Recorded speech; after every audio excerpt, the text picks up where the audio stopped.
The United Federation's hospital ship Solace drifted silently through the vast, star-filled void, its white hull gleaming under the distant glow of unknown suns. The red crosses painted along its exterior stood as a universal emblem of healing, visible for miles in the endless darkness of space.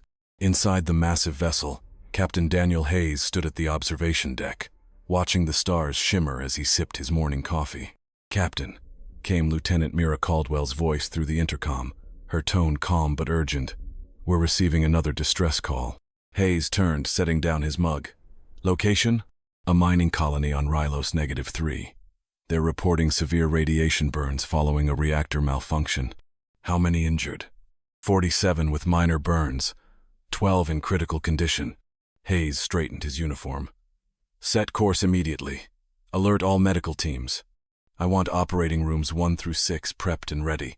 He hesitated for a moment before adding, "And Mira, ensure we have enough radiation treatment pods available."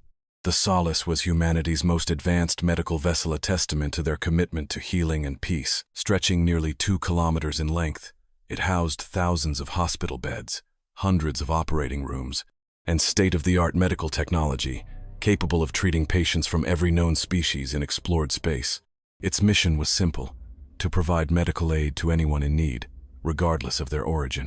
As the ship's powerful engines hummed to life, Dr. Elias Mercer in the medical bay reviewed incoming patient data on his tablet. 3 decades of experience had taught him one thing: preparation was everything. "Teams 3 and 4 prepare for triage," Mercer announced over the medical comms. "Radiation burns can be unpredictable. And remember, these are minors. They might have additional conditions due to long-term exposure to hazardous environments." Meanwhile, in the diplomatic wing, Cultural Liaison Officer Adrian Voss studied the colony's records. The Solace didn't just heal, it had to navigate delicate cultural sensitivities. Some species had strict medical traditions, and violating them could spark serious diplomatic conflicts. "Clara," Voss said, addressing the ship's AI, "display all known medical restrictions for the inhabitants of Rylos -3. The AI complied, projecting a holographic display of relevant data. The Solace had treated over 20,000 patients in its first year of operation. Its halls had witnessed the suffering and resilience of beings from hundreds of worlds, each with their own unique biology and traditions. And above the main reception area, its guiding motto stood proudly engraved: "To all who suffer, we offer healing." Captain Hayes took a deep breath as he made his final rounds before their arrival. He checked the emergency transporters, verified the quarantine protocols, and ensured that the ship's translation systems were functioning perfectly. Then, stepping onto the bridge, he addressed the crew. "All hands, this is your captain. We're approaching Rylos -3.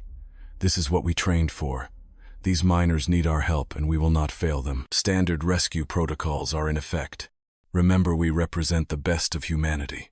Let's show them what that means." The Solace slowed as it neared the colony, its massive frame casting a shadow over the smaller facility. Soft, red emergency lights pulsed along its hull, signaling its readiness to receive patients.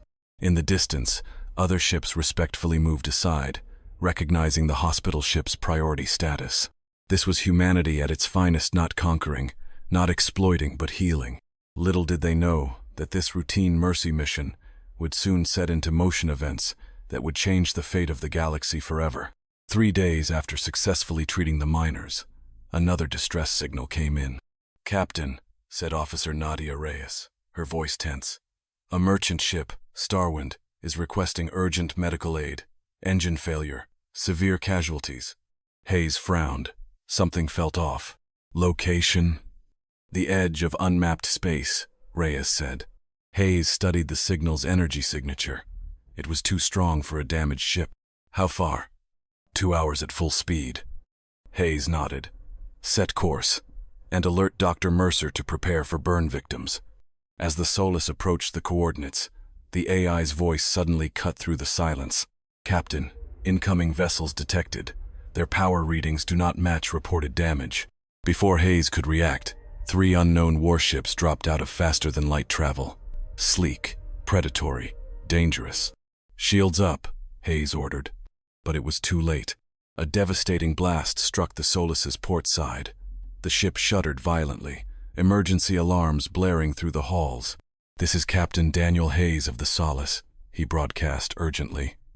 "We are a hospital ship protected under interstellar law. Cease your attack immediately." A crackling, heavily accented voice responded, "We know what you are. Your medicine and supplies will fetch a high price. Prepare to be boarded." The Solace had no weapons. It was built for healing, not war. The Grey Marauders, a feared faction of space pirates, boarded the ship, cutting through its unprotected hull. "They're heading for the pharmaceutical storage," someone yelled over the comms. In the ICU, nurses and doctors formed a human shield in front of their most fragile patients. "You'll have to kill me first," Dr. Mercer said, standing in the doorway with nothing but a medical scanner in his hands. The lead marauder laughed, raised his weapon and fired. On the bridge, Hayes watched in horror as his crew, the doctors, nurses, and innocent patients, were gunned down in cold blood. He reached for the emergency beacon, his hands trembling.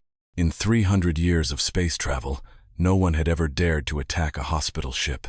He pressed the button. A message began its journey across the stars. "Galactic medical vessel Solace under attack. Patients targeted. Immediate assistance required." The awakening of the Guardians. The distress signal reached Earth at 3:47 a.m. Within an hour, the United Federation Security Council was in an emergency meeting. For the first time in history, every human faction agreed. The Guardian fleet, humanity's greatest hidden weapon, was activated.